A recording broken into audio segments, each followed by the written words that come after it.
Hey everyone, this is not your typical story time, quote unquote, because this is more of just like a general announcement, and I apologize if my voice sounds a bit raspy and lower. I had a very bad sleep last night. It was just one of those sleeps where you just don't get to sleep, and then of course by the time you do, like an hour later, your child wakes you up. So, I'm going to do my best to stay on topic, to stay non-rambly, and I'm going to use my coffee as a timer because cold coffee, when not deliberately cold coffee, is disgusting.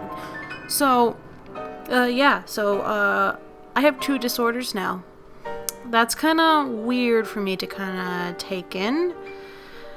However, it's been a good discovery in a way. So, you guys knew that I have an auditory processing disorder, and I still have it.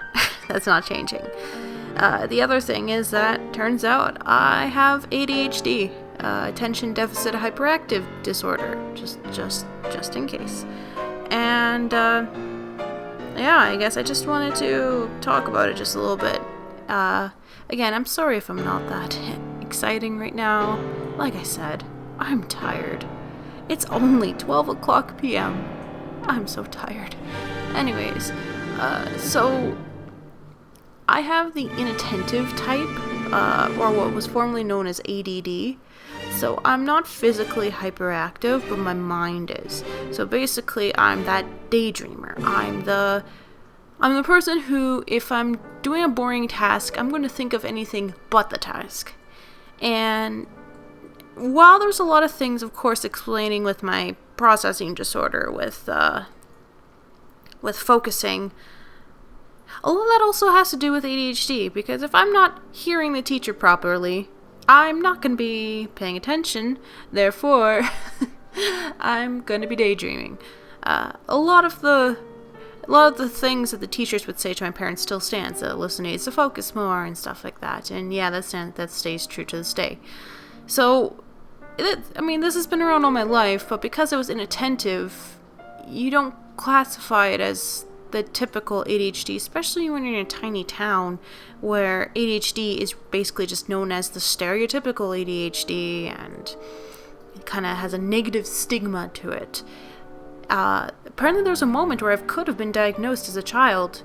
One of my old teachers in grade 6 apparently had told my parents that they wanted to test me for...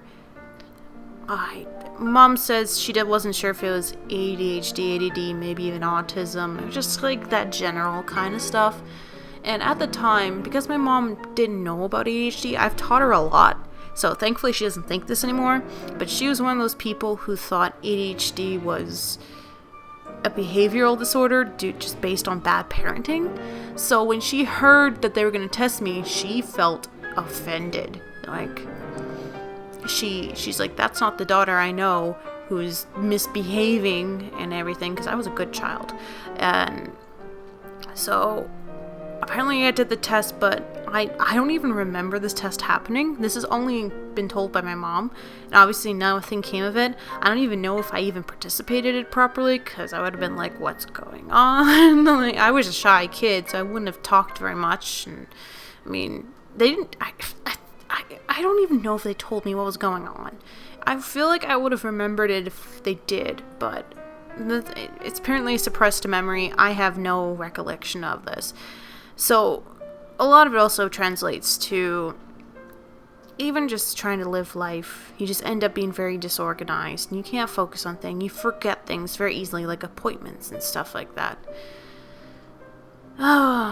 It's kind of hard to describe. I'm not going to describe ADHD to you because there's so many other videos that do a better job than I can, especially if I'm doing this unscripted.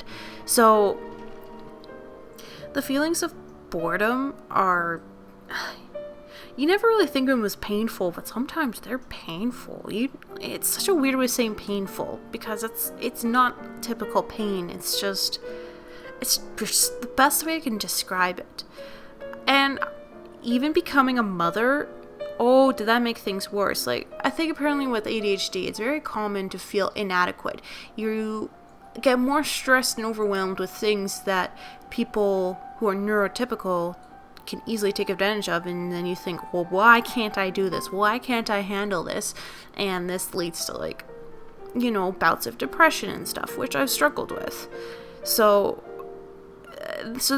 being a mom, you're your own worst critic, especially because you always think, I could do this better. Oh, I could have handled this better, you know.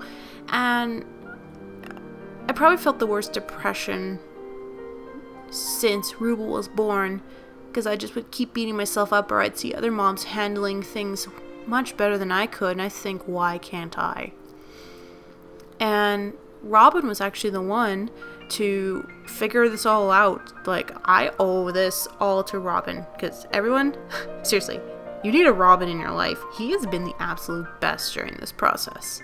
He was on Reddit, and he found a comic from this artist called ADHD Alien about how untreated ADHD can lead to depression or appear to be depression. And he saw that and he's like, oh my goodness, that sounds like Alyssa.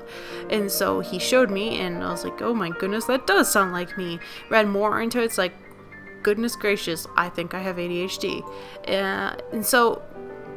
And then if people remember, I've mentioned before that my family doctor is very much pushing that she thinks Ruble has ADHD, but it's like, he's 2, it's really hard to even measure if he does. Like, he's been to a pediatrician, and because he's so active, she sees some, like, possible signs of ADHD, but she's like, he's too young. We can't even test him properly. So it's like, that, at least that doctor, the pediatrician has a good mind, a good head on her shoulders. So I had to wait, of course, COVID happened, and so I had to wait until doctors felt comfortable giving referrals, and I finally got a referral to a psychiatrist. The psychiatrist, we had a couple sessions, and also gave me like a chart, it's just one of those like sheets that you fill up from like 0 to 5, not at all, to all the time. How would you rank how you deal with this, or something like that. I'm really bad at describing things right now. Like I said, I'm tired.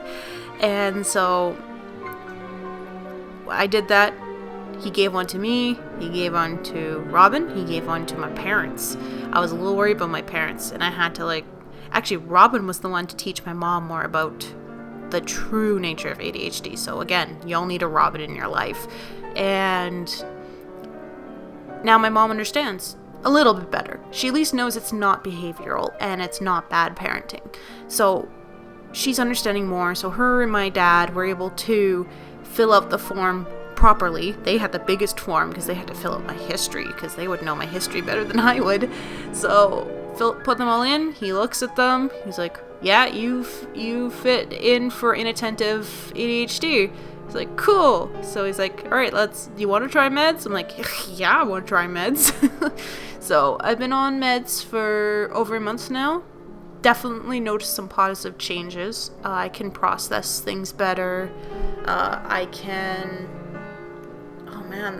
actually do things better. Like, it's not obviously a cure. I'm still gonna struggle. It just helps me do things better. And yeah, I've been really happy. I've been really happy with feeling a little more normal, but at the same time, just coming to accept this.